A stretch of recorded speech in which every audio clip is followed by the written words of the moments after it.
Buenos días, presidente. Hizo un poquito tarde, pero estuvo muy amplia la información en la mesa de seguridad. Como saben, todos los días, desde antes de las 6 de la mañana, nos reunimos para recibir el parte, el reporte de todo lo que sucede en el país. Nos informamos de todo lo que pasa y tomamos decisiones. Entonces ahora se nos hizo un poco tarde, por eso vamos a abrir el diálogo circular. Quedamos ayer pendientes. Presidente de México, su servidor Carlos Pozos, líderes mexicanos y Petróleo y Energía, gracias de esta pregunta que había quedado pendiente ayer. Presidente de México, ¿sabe usted que son ya 2 meses que no se puede facturar ni hacer pagos a proveedores en Petróleos Mexicanos? Se está poniendo en riesgo la operación, presidente, y se están generando reclamos por parte de algunas empresas, y las calificadoras, usted ya sabe cómo son, pueden tomar pues mala nota de esta situación. Pero para poder solucionar este problema, presidente, el 5 de marzo del 2018 se firmaron 2 convenios para operar los campos Organo y el campo Cárdenas Mora por las empresas Deschutes, Endeavor y Chevron, y con ello Pemex puede recibir $157.5 millones para poder solventar esta situación, presidente. ¿Cree usted girar alguna instrucción o sabía usted de esta situación? Bueno, sobre cómo vamos avanzando para rescatar el sector energético, voy a hablar el lunes sobre este tema. Se está trabajando muy bien en Pemex, ese es el informe que tengo, no solo de papel, sino estoy pendiente y se ha ido avanzando. Desde luego estamos en la etapa de la firma de convenios, de contratos. Ya les puedo decir, les adelanto que se llevan ya firmados contratos de inversión en Pemex del orden del 80% de toda la inversión de este año. Entonces puede ser que haya demoras en pagos. También ahora hay más cuidado en la entrega de los pagos, se revisa más porque no queremos que haya corrupción. Eso nos puede retrasar, demorar, pero es para limpiar a Pemex de corrupción. Acerca de los nuevos campos que ya se van a explotar, que ya van a producir, pues se están elaborando, se están haciendo también contratos con las empresas y vamos avanzando. El lunes yo informo sobre este tema. Mi segunda pregunta, presidente. Hoy en el Día Internacional de la Mujer tenemos aquí de vecino a Fernando Vilchis, que es presidente municipal de Ecatepec, quien ganó por su arrastre, presidente, pero tiene el nada honroso primer lugar en feminicidios este municipio, presidente. el municipio más grande de Latinoamérica, ¿le haría un exhorto a este presidente municipal a trabajar y a otros presidentes municipales de su partido Morena para erradicar este problema y muchos problemas que tiene Ecatepec?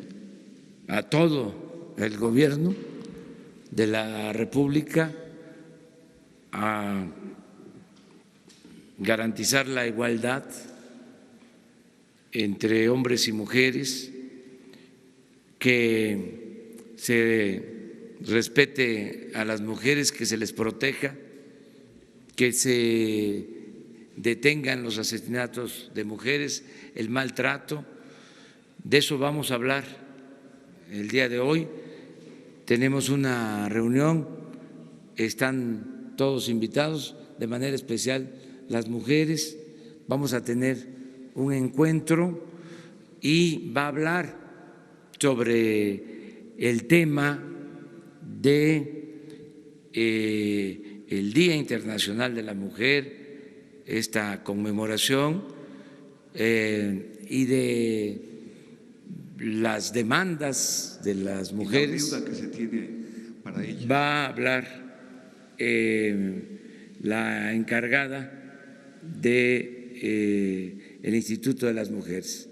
Nadine va a dar un informe de lo que está sucediendo en México con las mujeres y nuestra propuesta.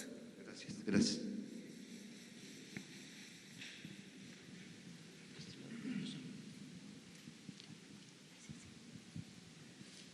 Buenos días, presidente. Shaila Rosagel, reportera de Grupo Gili, El Imparcial, La Crónica y Frontera. Me gustaría saber, presidente, si han revisado los casos de tomas de casetas en Sonora y Baja California. El secretario de Seguridad, Alfonso Durazo, dijo durante la gira que ya habían quedado liberadas las casetas en Sonora, pero de 6 todavía hay 4 que quedan tomadas por grupos. Ayer el delegado de la Fiscalía General de la República dijo que hay 76 denuncias por estos toma de casetas. Nos gustaría saber qué procederá en este caso. Y bueno, una pregunta de Baja California. Por primera vez en los últimos 18 meses bajó la reducción, se redujo los homicidios en un 30%. Nos gustaría saber si eso tiene que ver con la presencia del ejército y a qué atribuyen esta baja y qué se está haciendo en esta región para tener este resultado, ¿no?, del 30% de disminución. Y sobre la Guardia Nacional, nada más saber cuánto prevé pues decretar, promulgar la Guardia Nacional, cuándo iniciaría la construcción de las nuevas instalaciones que comentó usted hace unos días, en cuánto tiempo estarían listas estas instalaciones que albergarían a 120 elementos que comentó, y bueno, cuánto quedaría funcionando al 100% la Guardia Nacional. Gracias. Muy bien. Miren, hacemos el compromiso de que la próxima semana les informa Alfonso Durazo, secretario de Seguridad Pública, y el ingeniero Javier Jiménez Espriu, secretario de Comunicaciones, sobre lo de las casetas. Quiero aprovechar para decirles que a mí me ayuda mucho el que ustedes participen en este diálogo circular y que se dé esta comunicación con mensajes de ida y vuelta, porque de esa manera nadie se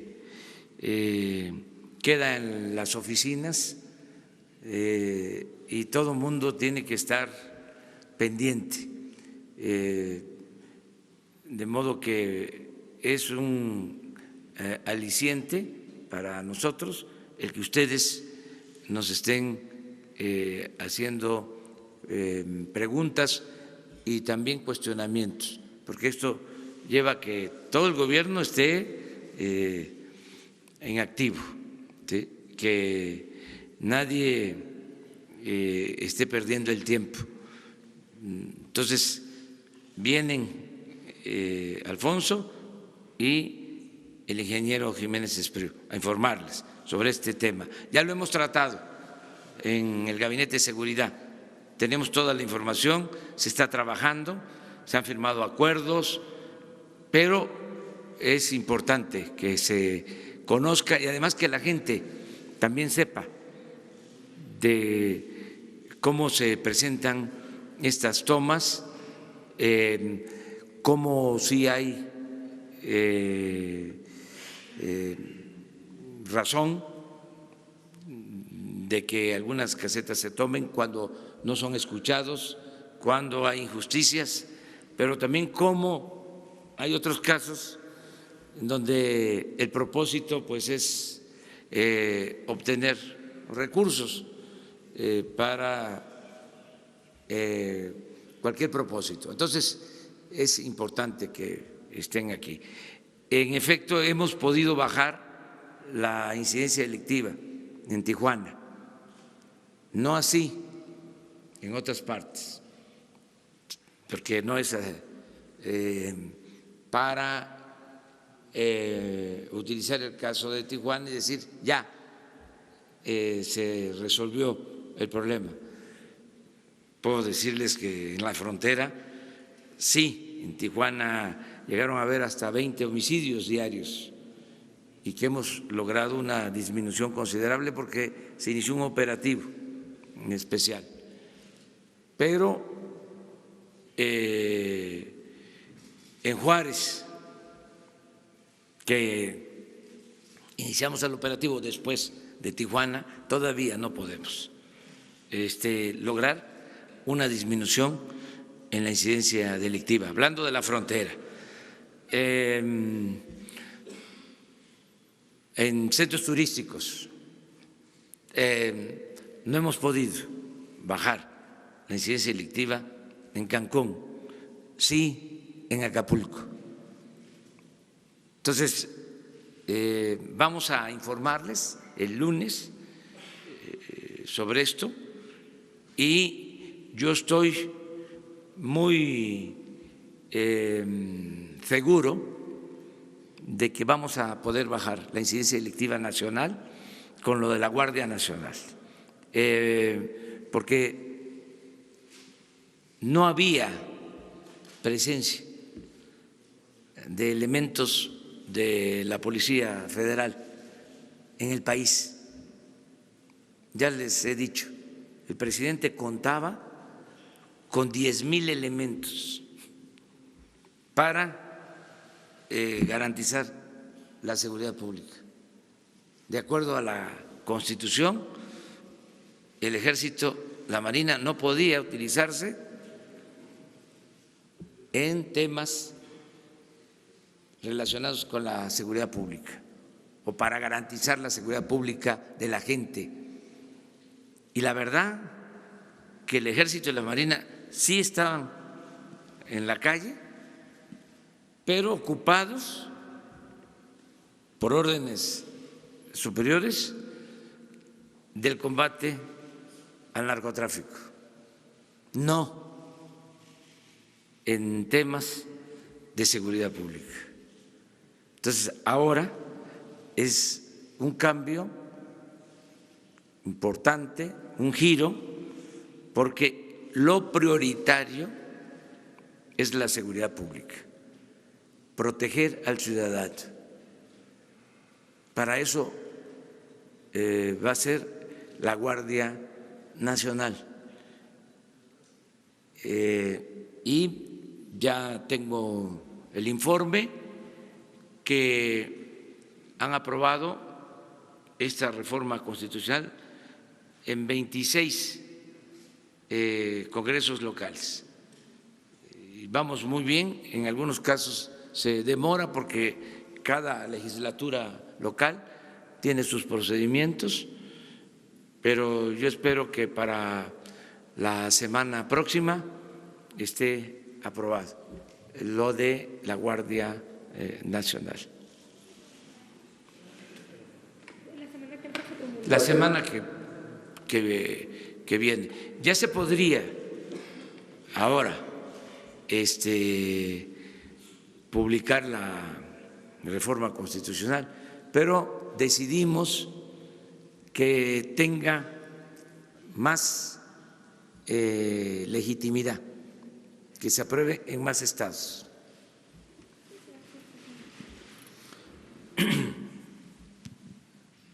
Buenos días, señor presidente. Alberto Rodríguez, de SDP Noticias.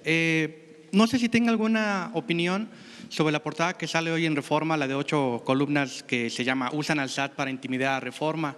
Es sobre un diferendo de 12,000 pesos y un requerimiento al señor Junco del Servicio de Administración Tributaria. Y por otro lado, bueno, hay una disputa, o no una disputa, sino un desentendido dentro de Morena. El Instituto de Formación Política refrendó que los derechos de la mujer a propósito de que la senadora morenista Lili Téllez adelantó que podría presentar una iniciativa pro vida a nivel federal, una voz que luego replicó el senador priista Erubiel Ávila. En este sentido, mi pregunta es si el gobierno federal vetaría alguna ley que aprobara el Congreso de la Unión que eliminara el derecho de las mujeres a decidir. Muchas gracias. Bueno, acerca de lo primero, yo pienso que se está exagerando en el periódico Reforma, con todo respeto. Nosotros no perseguimos a nadie, no somos como los gobiernos protegidos por Reforma. Nosotros respetamos las libertades y respetamos el derecho a disentir. Es realmente una falta de respeto, es ofensivo el que estén señalando que estamos llevando a cabo un acto de intimidación o de persecución a un medio como el Reforma. No es cierto, es una falsedad por entero, por completo. No lo hacemos con nadie.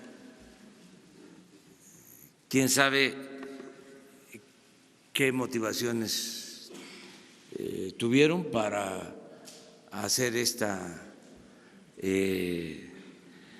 escena? Pero se me hizo un despropósito,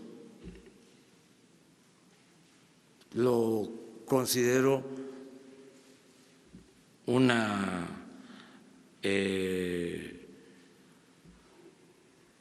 actitud, considero que se trata de una actitud política. Nosotros tenemos diferencias con el Reforma, pero no vamos nosotros a perseguir a nadie, y las diferencias que tenemos las hemos hecho públicas, y sí he hablado de la prensa fifí y lo voy a seguir haciendo, porque es una prensa conservadora que no tiene nada de malo de que exista, tiene todo su derecho, pero con apariencia de prensa libre. Entonces, se me hizo un despropósito. Nosotros no vamos a perseguir a nadie por sus ideas, por su manera de pensar.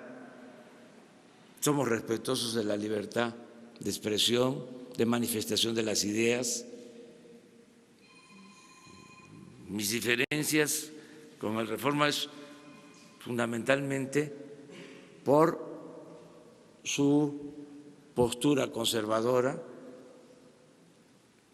Es un periódico que surge en el gobierno de Salinas, que ha procurado no tocar a Salinas, que no cuestionó el saqueo del periodo neoliberal,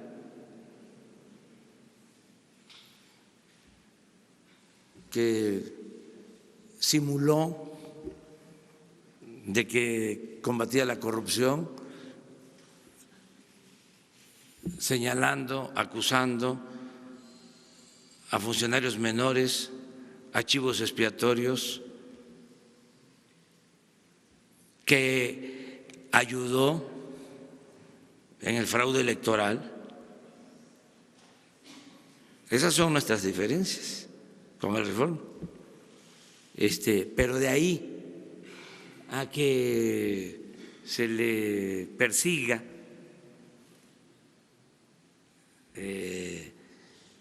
por que no pague los impuestos, que utilicemos nosotros al SAT para eso.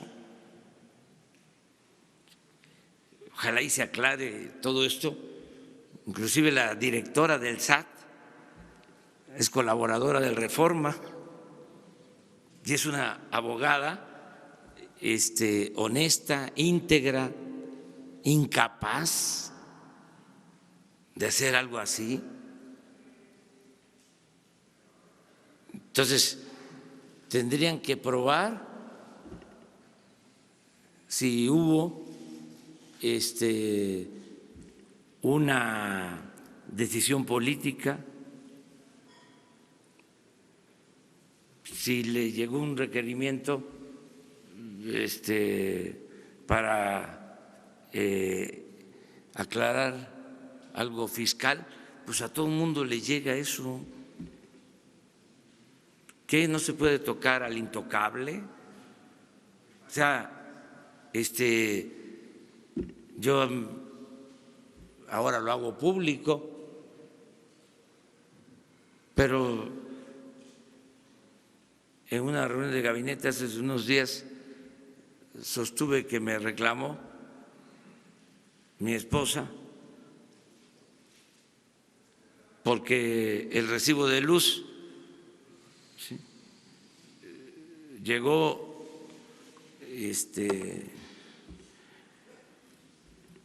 altísimo.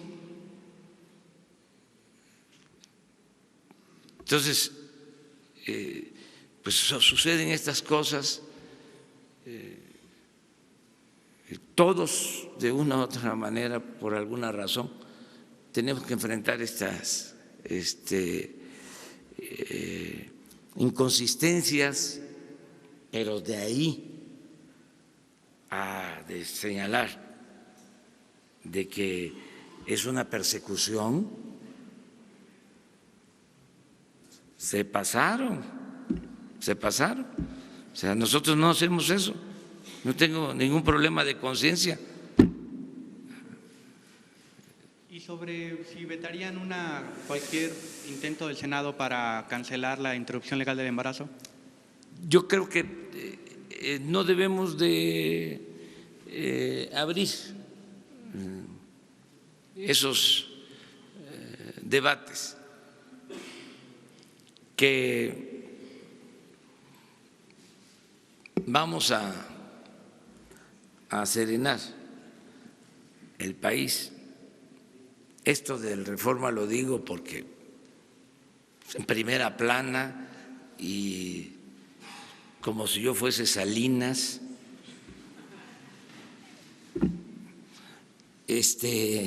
sí, calienta, o sea,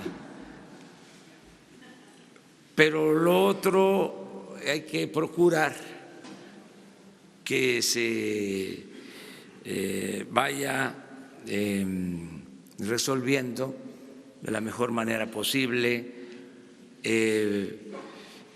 Tenemos casos importantísimos. Yo creo que si sumamos todos nuestros esfuerzos, toda nuestra imaginación, todo nuestro talento, todo nuestro trabajo para desterrar la corrupción, va a ser una hazaña de todos los mexicanos. yo convoco a eso. Primero, logremos limpiar de corrupción al régimen, que es lo que más ha dañado. Y una vez logrado eso, vamos viendo entre todos otros asuntos. Hay muchos temas importantes, pero bueno, vamos a priorizar. Y en este caso yo pienso que lo más importante es limpiar de corrupción al gobierno.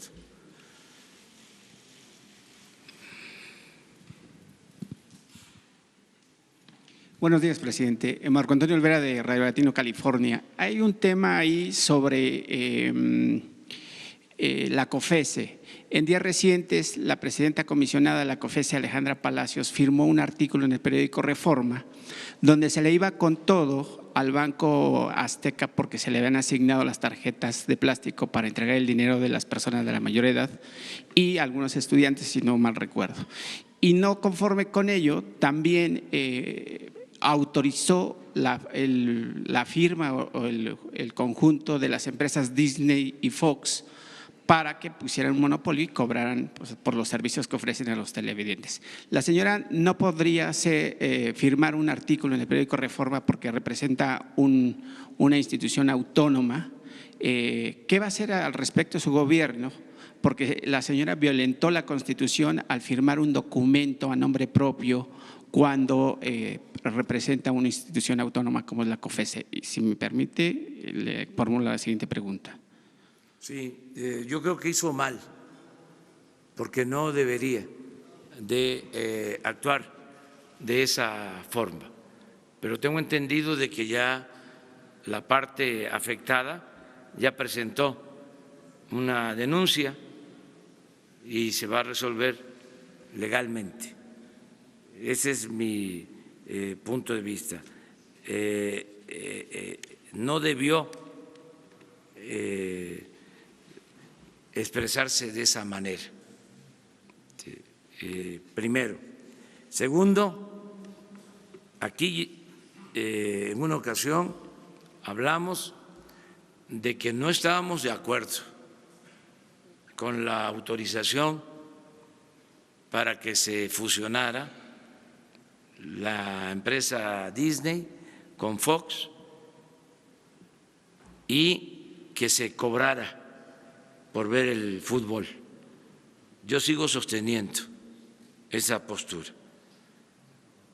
y creo, al no ser que lo hayan hecho ayer y que no me haya yo informado, pero creo que todavía no resuelven y que en otras partes han rechazado la fusión. En Estados Unidos no se aceptó. No se aceptó en Brasil y ni siquiera lo presentaron en Europa. Entonces, no creo que se aplique eso en nuestro país, porque ¿cómo van a dejar a la gente sin la posibilidad de entretenerse con el fútbol y que se tenga que pagar por ver el fútbol? Eso sería el colmo. Claro, son independientes, son autónomos, pero pues tenemos derecho a señalar ciertas cosas. Se tiene que proteger al usuario, al consumidor, de que no haya este tipo de abusos, que no haya monopolio, porque sigue habiendo monopolios se viola la Constitución, se viola el artículo 28 de la Constitución. Aquí tenemos el problema de las compras, que lo vamos a ir resolviendo. Deben de haber 500,000 proveedores y las compras del gobierno se le hacen al 1.5% de todos los proveedores.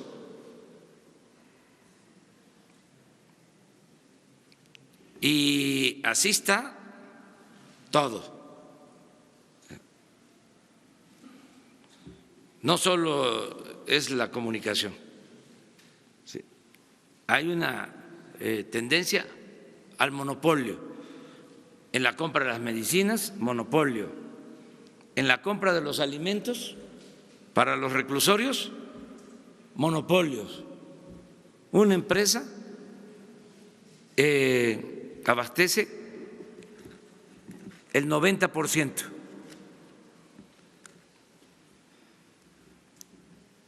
Eso es una irregularidad. No hay competencia. ¿En qué quedamos? ¿No que estamos a favor del libre comercio? ¿O queremos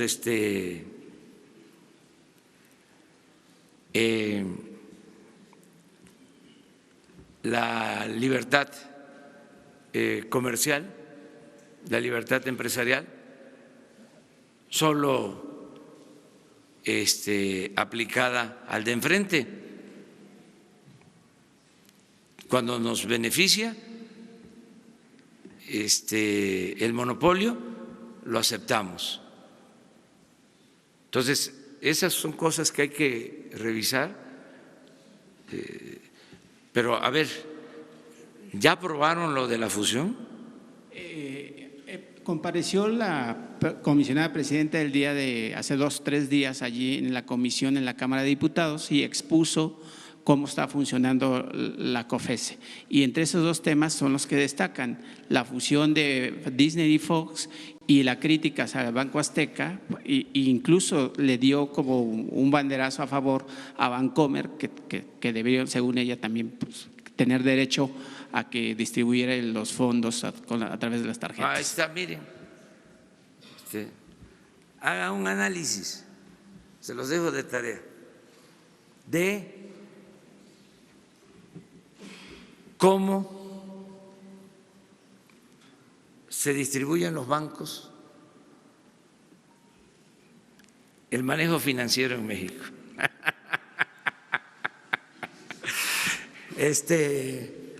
Pero ya, no nos metamos en ese terreno. Y la segunda pregunta, presidente, si me lo permite, es un tema que ha venido causando un revuelo en los mercados financieros con respecto a las calificadoras Standard & Poor's, Fitch y Moody's. Los especialistas en economía y finanzas en este país no dicen a sus lectores, a sus televidentes o radioescuchas, que esas firmas están integradas por banqueros o financieros que tienen empresas en quiebra o que están rumbo a la quiebra. Sin embargo, tienen la facultad de otorgar una calificación a X país o a varias empresas, como lo hicieron recientemente, con 77 empresas de la iniciativa privada y 2 paraestatales de México, que es obviamente Pemex y la CFE. Las calificadoras en el 2007 en Estados Unidos dieron una calificación de 10 y sedujeron a muchos inversionistas a que el banco norteamericano, el 4º más importante de Estados Unidos, el Lehman Brothers, que invirtieran millones de dólares en el terreno inmobiliario. Eso fue en el 2007, las inmobiliarias de Standard & Poor's, Fitch y otras le dieron calificación extraordinaria a Lehman Brothers. Sin embargo, en el 2008, Lehman Brothers se va a la quiebra, pese a que estas calificadoras les habían dado una nota de 10, llevando al sector inmobiliario de los Estados Unidos en 2008 con una pérdida de 22 billones de de dólares, 22 billones de dólares, que hoy la economía global sigue llorando porque pues obviamente dejó en bancarrota. Entonces eso quiere decir que las calificadoras pues prácticamente dan notas ficticias o infladas. Yo no sé cuál es su versión de usted. A mí me extraña que los especialistas en la materia en finanzas no digan eso aquí en nuestro país. Bueno, miren, ya tocamos el tema ayer. Nosotros vamos a ser respetuosos de lo que decidan las calificadoras, porque estamos seguros de que la economía de México está bien, marcha bien. Entonces, no queremos polemizar sobre este tema. Vamos el lunes a informar sobre el estado en que se encuentra la economía nacional y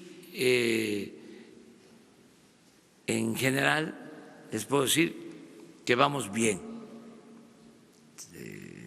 y lo vamos a aprobar con datos.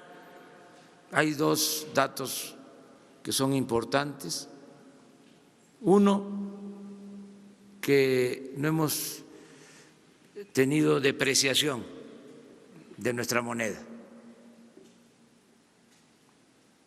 Eso no es poca cosa. Y dos, que hay control de inflación. Tampoco es poca cosa. Entonces, y hay otras buenas noticias, pero vamos a esperarnos el lunes. Vamos muy bien en el manejo económico y la única recomendación respetuosa, sin ofender a nadie, sin querer testerear a nadie, muy sutil, suave, es de que se tome en cuenta para las evaluaciones de las calificadoras la variable, como dirían los tecnócratas, la variable corrupción, porque ahí está la clave. Nosotros lo que vamos a demostrar, no solo en México, sino en el mundo, es que sin corrupción hay más crecimiento económico.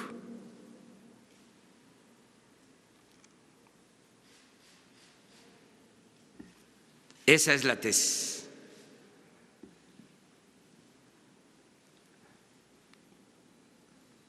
Eso es lo que vamos a plantear. Gracias, señor presidente. Sandra Guerrera, de Grupo Larsa Comunicaciones. Señor presidente, muchos mexicanos estamos muy preocupados y ocupados también, y esto más que nada lo ha dicho usted muchas veces que va a terminar, que está bien, pero aquí estoy hablando de su salud. Sabemos que está muy bien, al contrario, yo creo que todos queremos saber qué hace si usted utiliza algún método alternativo, si utiliza cámaras hiperbáricas. Tiene mucha energía, de verdad, y usted es como un corredor keniano, o sea, realmente lo hemos visto ni siquiera con un resfriado. Y muchas personas nos preguntan y nosotros mismos nos preguntamos qué es lo que hace. Gracias, señor presidente.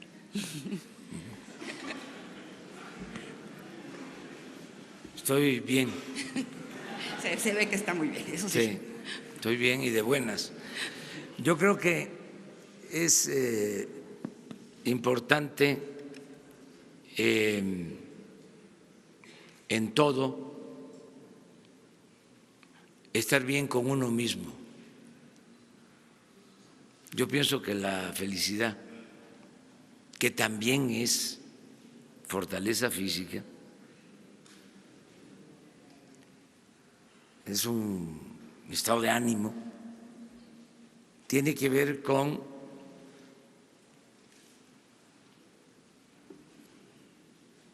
estar bien con uno mismo, con nuestra conciencia y con el prójimo. Si a uno le gusta lo que hace, el trabajo de ustedes, por ejemplo, que es de primera, el trabajo de ustedes, lo único que habría que resolver, pero es que sí, mejoren los sueldos. Pero es un trabajo muy satisfactorio el poder escudriñar, buscar la verdad, el informar, el orientar, concientizar. Eso es importantísimo. Lo mismo el trabajo de un dirigente político, el ponerse al servicio de los demás, el poder servir al pueblo, el tenerle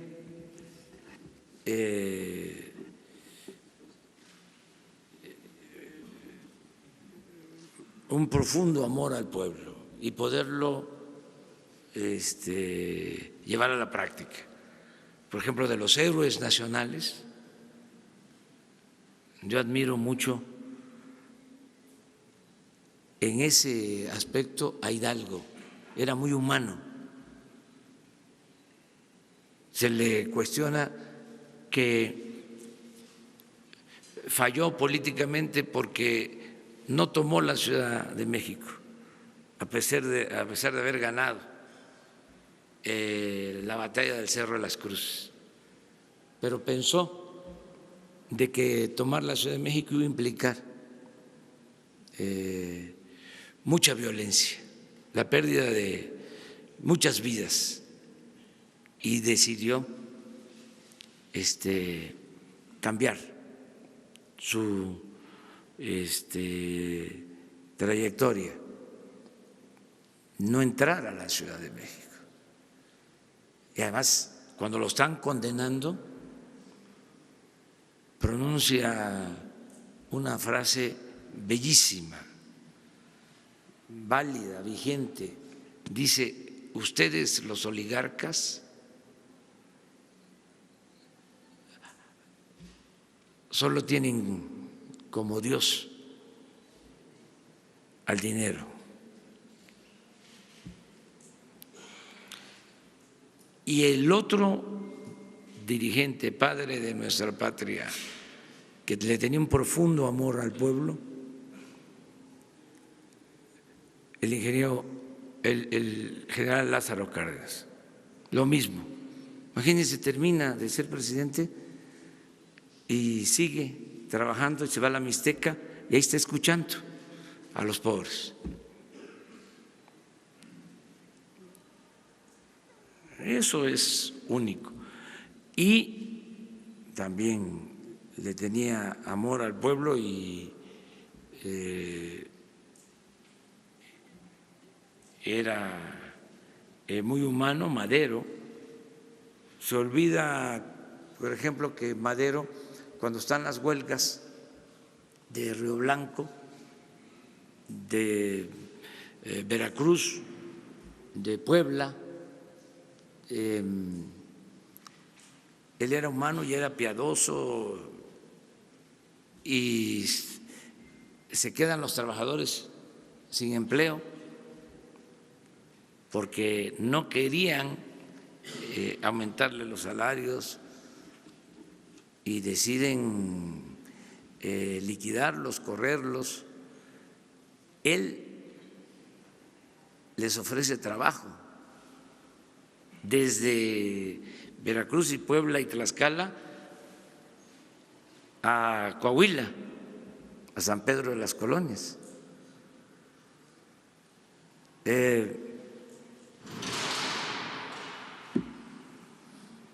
Porfirio Díaz, con todo respeto, nunca menciona a los pobres. No era parte de su lenguaje, de su discurso. Al contrario, cuando hay una mención era cuestionando de que se creían los mayas los dueños de los bosques, cuando en realidad eran los dueños de los bosques. Entonces, Juárez, patriota básicamente. Entonces, cuando uno hace lo que le gusta, se siente uno muy bien y tiene uno fortaleza para resistir cualquier adversidad. Gracias, señor presidente.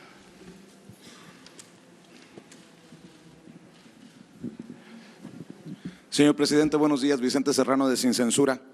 Aprovechando que con todas sus letras habla del periódico Reforma hace unos minutos, ayer usted mencionaba que había columnistas, había periodistas a los que se les había servido con la cuchara grande en el sexenio anterior, pero usted se reservó los nombres. Yo le quiero pedir respetuosamente que haga pública esa lista, porque no todos somos iguales, porque no todos somos chayoteros. Y además, porque era dinero del pueblo de México. ¿No le parecería que el pueblo de México debería de conocer esa lista de los que fueron beneficiados? Y aprovechando del pueblo de México, señor presidente, ha sido abrumadora la experiencia de estar transmitiendo aquí afuera de Palacio Nacional de tantas personas que vienen a Atención Ciudadana. Le pregunto, ¿cómo va este proceso? Porque se van agradecidos de que se les tome en cuenta, de que se les reciba, pero se van con la incertidumbre de cuándo se va a resolver su caso. ¿Le han comentado en Atención Ciudadana cuántos miles de casos y a 100 días de su gobierno les puede dar un mensaje a esas personas que han llegado a pedir apoyo? Muchas gracias, señor presidente. Sí, miren, estamos viviendo un tiempo especial de transformación. Venimos de un régimen autoritario, insensible, corrupto. Entonces se acumularon las demandas del pueblo. Aplica la frase bíblica que utilizó Justo Sierra y Madero y Luis Donaldo Colosio en el discurso que mostrabas, de que el pueblo de México tiene hambre y sed de justicia. Eso es lo que está pasando. Muchísimas demandas, muchísimas peticiones, porque se abandonó al pueblo. Y hay grandes y graves problemas nacionales. Entonces, ¿cuál es el método de atención? Estamos buscando atender de manera general, colectiva, al mayor número de mexicanos, con los grandes programas de bienestar. Por ejemplo, que todos los adultos mayores tengan la pensión, más de 8 millones de adultos mayores que están ya recibiendo a partir de enero el doble de pensión, y que jubilados, pensionados del ISSSTE, del Seguro, de otras instituciones que no recibían, están ahora ya recibiendo. Estamos hablando así, una decisión que abarca a muchos, a todos los ancianos respetables. Otra decisión así es que todos los jóvenes que estudian preparatoria, su beca, alrededor de 4 millones. Otra decisión, los jóvenes que no tienen trabajo, que todos sean contratados. Así. Este año se autorizaron 44,000 millones de pesos para ese programa, Jóvenes Construyendo el Futuro. Y así, en becas, 10 millones de becas. Bueno, una vez que terminemos de echar a andar todos estos programas, porque no es fácil la instrumentación para que le llegue el apoyo de manera directa al beneficiario, que no sea a través de intermediarios. Entonces, cuando terminemos, que yo espero que sea a mediados de este año, que ya esté en marcha todo este plan de bienestar general colectivo, donde en la mayoría de los hogares, sobre todo en los hogares pobres, va a llegar un apoyo. Entonces vamos por otras cosas. Tenemos pendientes resolver el grave problema de la falta de atención médica. No se garantiza en México el derecho a la salud, aunque está en el cuarto constitucional. O sea, eso que llaman seguro popular ni es seguro ni es popular, porque no hay médicos, no hay medicinas. Entonces, esa es una asignatura pendiente. Eso es algo que ya estamos viendo, pero que todavía el objetivo ahí es que se pueda garantizar la gratuidad en la salud, y no cuadro básico, sino que el que se enferme tenga el derecho a ser atendido, que tenga atención médica y que tenga todos los medicamentos. Eso es algo importante. Y así otras cosas en lo colectivo. Y luego también es importante atender lo personal, que eso lleva más tiempo, tiene que ver con las instituciones, pero sobre todo con la actitud de los funcionarios.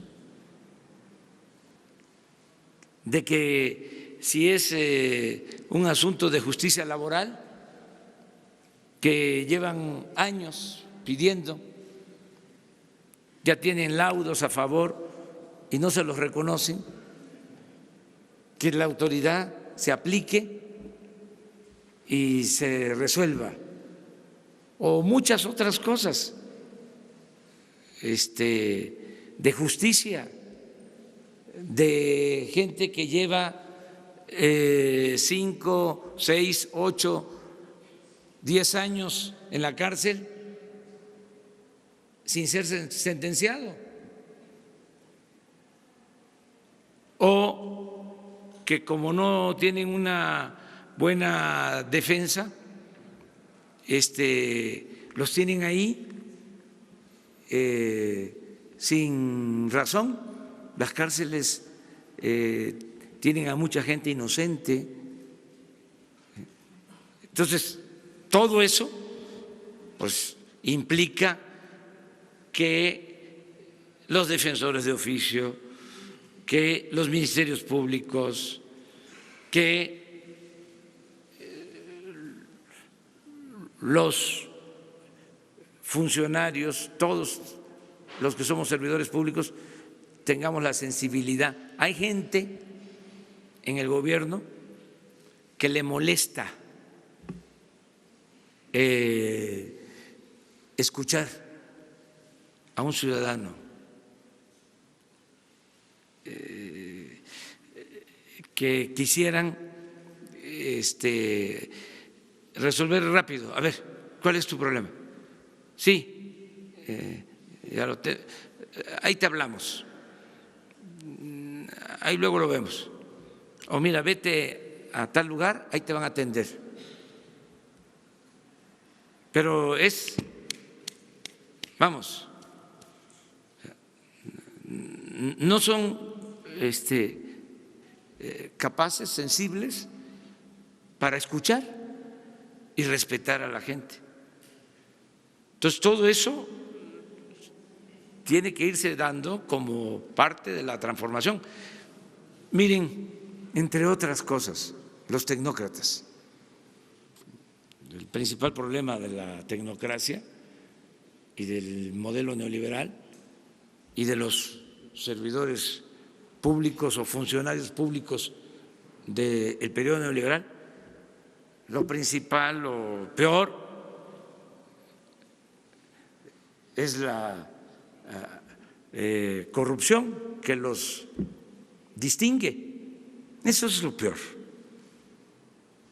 Pero además de eso, ineficientes.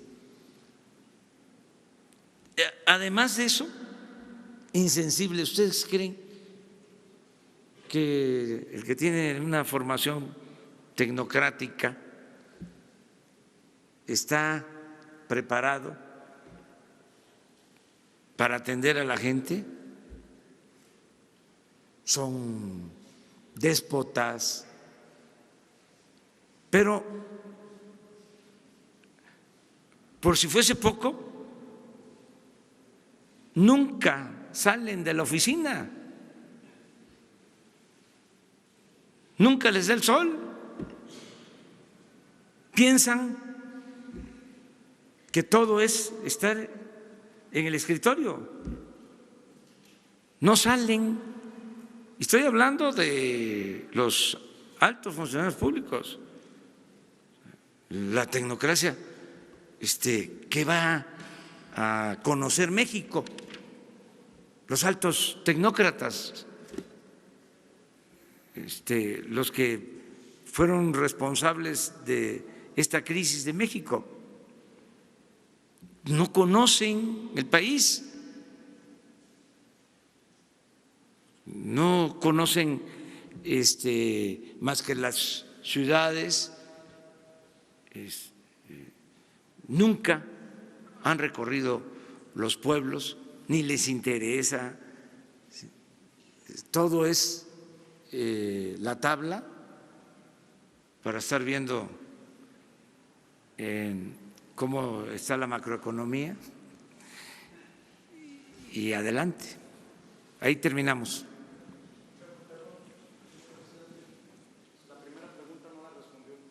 ¿Cuál es?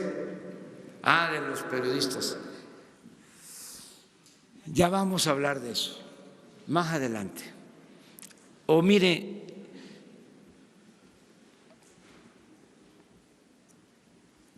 ¿no les parece que es mejor no tocar ese tema?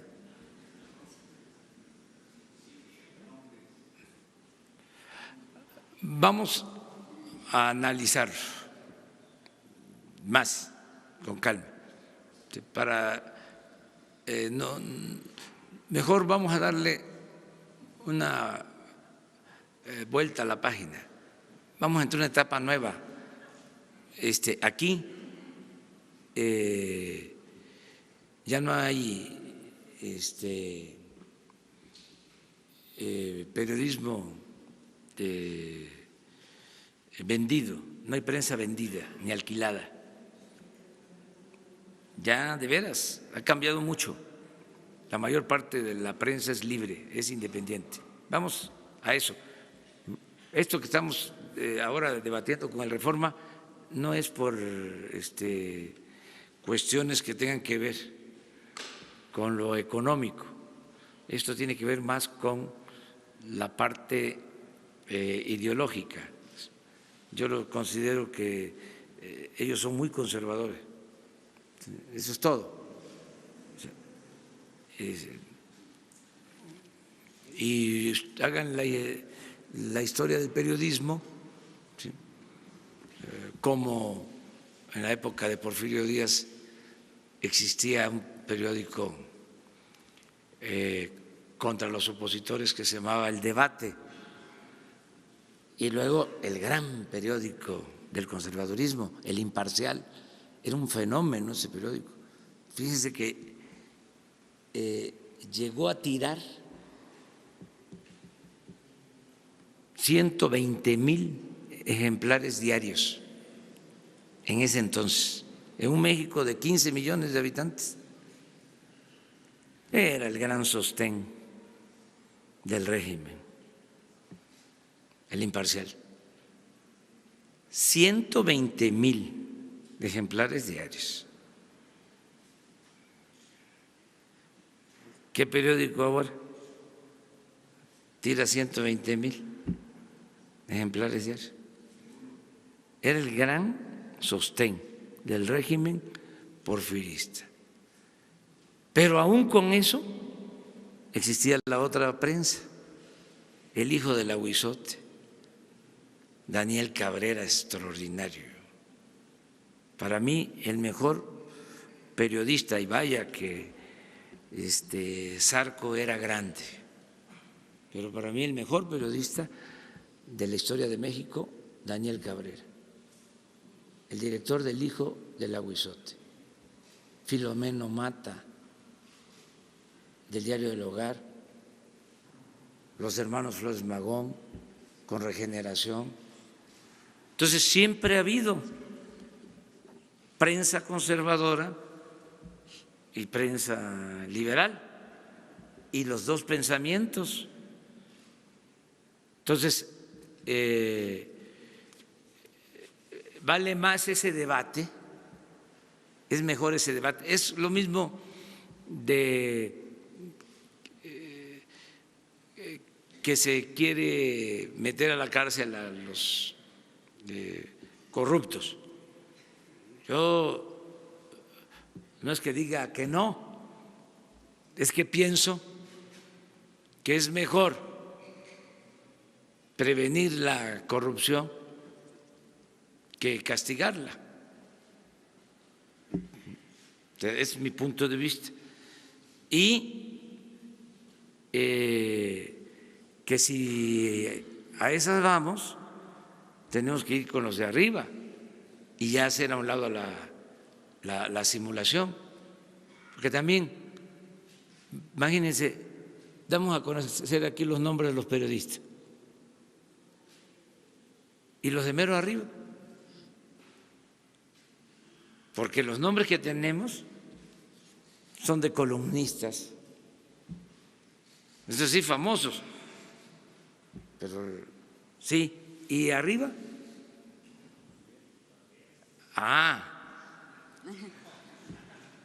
entonces tendríamos que hacer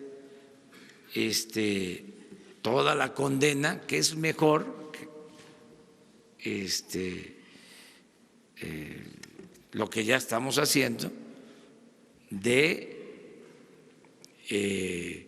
condenar al régimen más que a las personas, para que no se repita,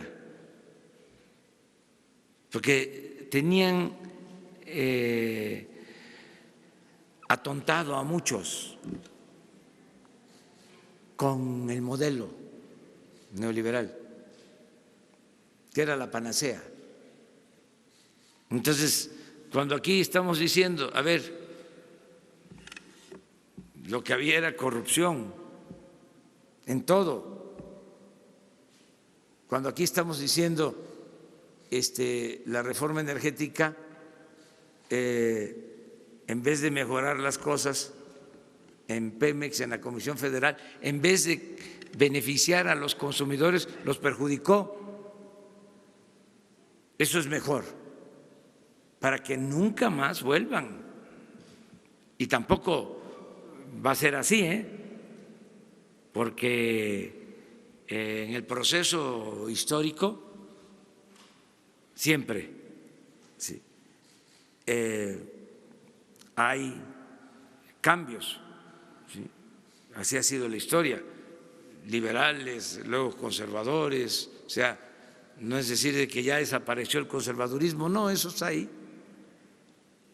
No ha desaparecido ni en los momentos más difíciles, ni cuando se hizo el acto solemne de justicia en el Cerro de las Campanas, luego del gran fracaso del conservadurismo, que fueron al extranjero a traer a un príncipe y nos invadieron y fracasaron, y triunfa el movimiento liberal y triunfa Juárez y se pensó, se acabó el conservadurismo. No, siguió y al poco tiempo ahí está otra vez, con Porfirio Díaz, 34 años.